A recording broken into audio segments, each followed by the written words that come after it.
So a couple years back, I stopped posting, I pulled back, and I had to really just face myself.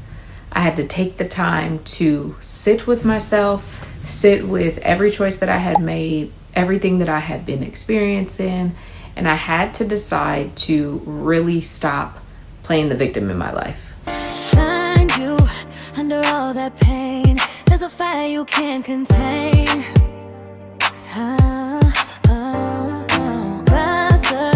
Let it lead the way.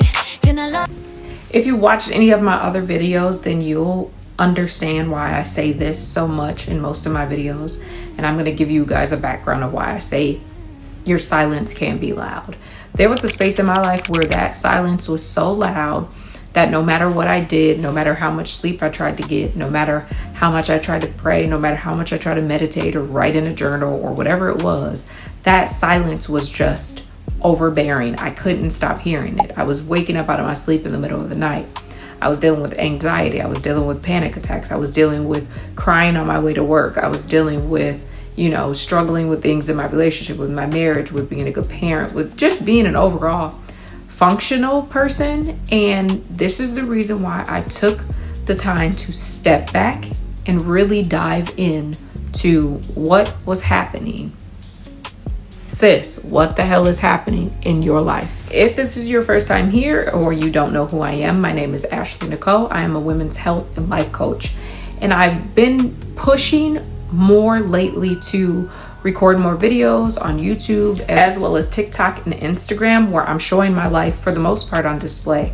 I have what's called the Ashley Edit, where I've went in, took my life, looked at it like a book, and decided to edit things out that no longer belong and write new things in that I wanted in my life. In the process of me doing that, I've been pushing really hard to work with more clients. I work with women ages 18 to about 65 or so, helping them in different areas of their life where it comes to wellness. Maybe it's fitness, life coaching, nutrition, pretty much anything on the spectrum of what women are facing and what women are dealing with. Because I've experienced a lot in my life, I feel as though I always wanted to create a community of women who had that support and felt like they weren't alone. So this is where you're dropping into today. In today's video, we're talking about how I disappeared from social media, how I disappeared from my normal way of doing things in life, and I decided to put a magnifying glass on every single area of my life, blow that sucker up, and redesign the life that I wanted for myself. Here's how I went about doing it. Things that I was creating for myself, baggage that I was carrying from my childhood, from my past and my path that I had chosen for myself. And a lot of it, I had never dealt with it. So one of the first things I started to do was to get serious about myself, was to actually take myself and stand in a mirror and look at myself and not complain or dissect every area of my life and say, you did this terribly, this is wrong, you, and be mean or a bully to myself. It really was just being honest. What do I feel? Why do I feel sad? And a lot of it, I didn't know why. So I had to take the time to get into journaling. It wasn't into journaling just to cry and complain, but it was into journaling to say, hey, today, this is how I feel, and I don't understand why I feel this way. So that was the first thing. The second thing I decided to do was to find people who either had experienced what I went through or was where I was trying to get to. And even though I wasn't on social media, I was on it enough to find these people, to find them in a different area. Whether it was reading self-help books, reading my Bible more, praying, fasting, meditating. Now, this is mine. Doesn't mean that this is what you have to do. This is what I had to do for myself. I had to go into my early childhood memories of the first time I was told to be quiet, the first time that I was felt like I wasn't enough, the first time that I got issues with my hair, the first time I had issues with relationships or boys or intimacy or daddy issues. I really had to get in and break down every single area of my life, and I had to work through it. I ended up actually running into a book that was called The Artist's Way. And I went through that process, which is crazy because it's been maybe a year or 2 years and I'm actually getting ready to restart the journey again this week. But I went through The Artist's Way. If you've never done it, do it, but prepare yourself, because I think it's like a 12-week process, and it is going to break you down to the lowest point that you can get, but also build you up to the highest point that you could ever reach in your life, because you go through childhood traumas, you go through your beliefs around money, your beliefs around yourself, why you feel like you're not important, why you feel like you can't achieve things, but then it also tells you why you can. It also feeds into you. So it's just as much as it goes in and mix things up and messes up your emotion, it also goes in and fix it. So if you're not in a position where you're prepared or you don't have a support system, then focus on getting a support system first and focus on what your actual goal is and what you want to achieve at the end of doing this. I knew the first time that I did it, I didn't want to feel sad anymore. I didn't want to wake up on Monday morning and feel like I'm just operating through life because that's what we're supposed to do. I wanted a destination. I wanted a reason for why I wanted to step into my career. I wanted a reason for why I wanted to, be this powerhouse CEO, run a company that made me millions of dollars, have financial freedom, what my rich life looked like to myself, all of those great things. But I knew in order for me to get to this place where I can sit in front of this camera to talk to you, there were things that I had to go in and fix or at least address it. First, I took the time to just be with me. No distractions, no validation, no telling anyone what I was doing. I started off with really dissecting every area of my life. Why do I feel unfulfilled? Why do I feel sad? What do I actually want to do with myself? What career do I want? What type of money do I make? What lifestyle do I want for myself? Why am I feeling anxious? Why am I dealing with anxiety? Why am I dealing with panic attacks? Why do things feel like they're not flowing for me the way that I want them to? And a lot of it, to be honest, was in my past in order to be led on the right path for me. So I went through the process first with really honing in on who I was in that moment. Even if I wasn't so happy with her, I had to accept where she was. Then I went in and I started taking a fine-tooth comb and a magnifying glass, and I started seeing the areas of my life that didn't feel good to me. I worked on that.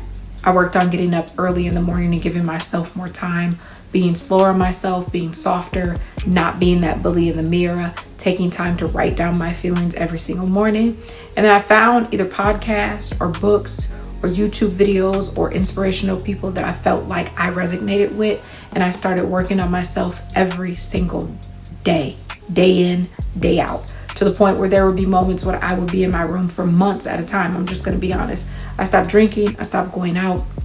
I stopped going to certain family functions because I just didn't feel like the light that I actually was. What I had to carry, what I had to give wasn't showing up. So there were things that I felt deemed necessary that I needed to do in order to walk into my authentic self, walk into a room, not dim my light, and actually walk in the highest version of myself in that moment. And it took me to go in these low areas, or these areas that I felt hurt me so bad, and to actually work on healing them. So the biggest thing for me was I took away the distractions, I got rid of the validations, and I sat in silence with me.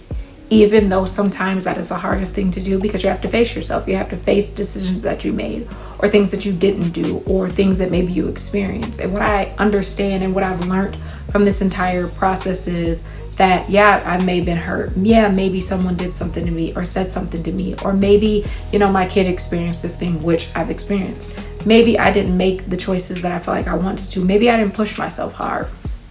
The biggest thing that I learned from that was, so what? So what? Get up.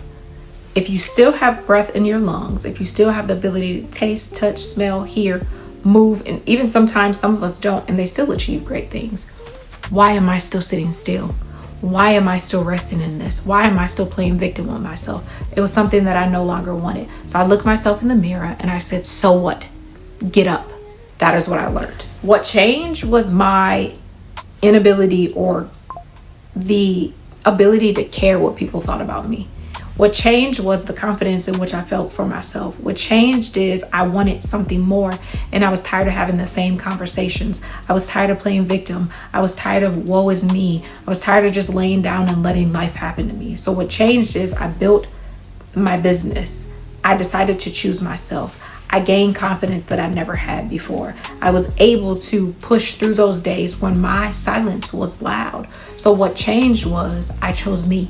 And I realized that no matter what someone else says on the outside, their opinions don't matter, especially the ones that aren't helping me to achieve what I'm saying that I want, helping me to be the person that I want to be, or moving in a space of positivity and lowering my vibrations and my energy, and affecting my identity, and affecting the ability for me to show up as my authentic self.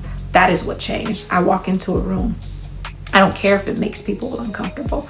I'm not dimming my light for anyone else. I am confident in who I am. I am authentically myself, and I'm not willing to change that for anyone.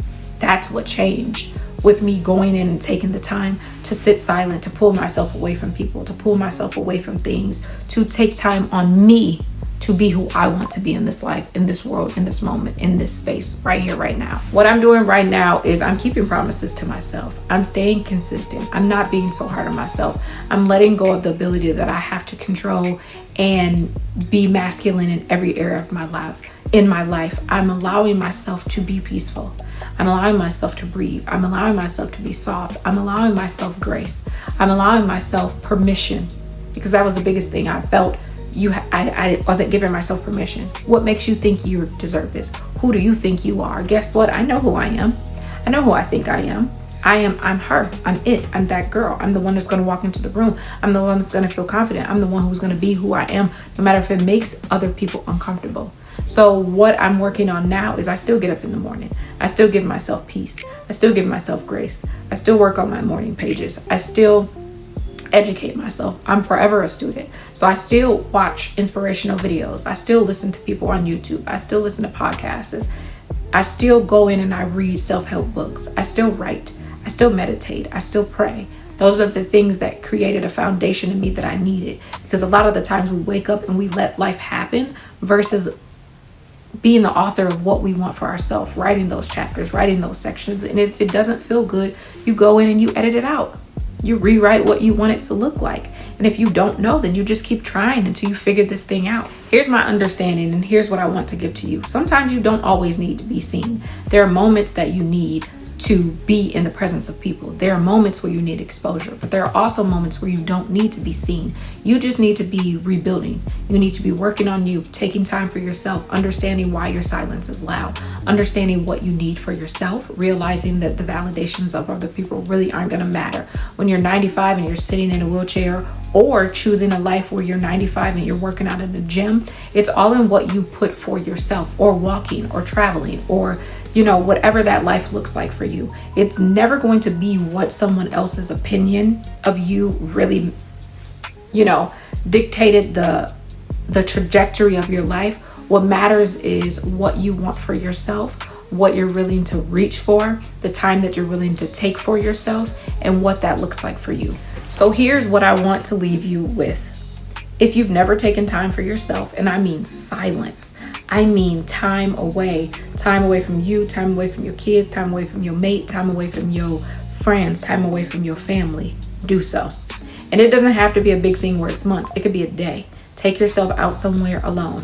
Take yourself to a park. Take yourself to water. Take yourself somewhere where you have time with you. Because the more that you do that, you are going to see, you are going to feel, and you are going to be led in your purpose, walking in alignment. The doors will open for you. Opportunities will happen.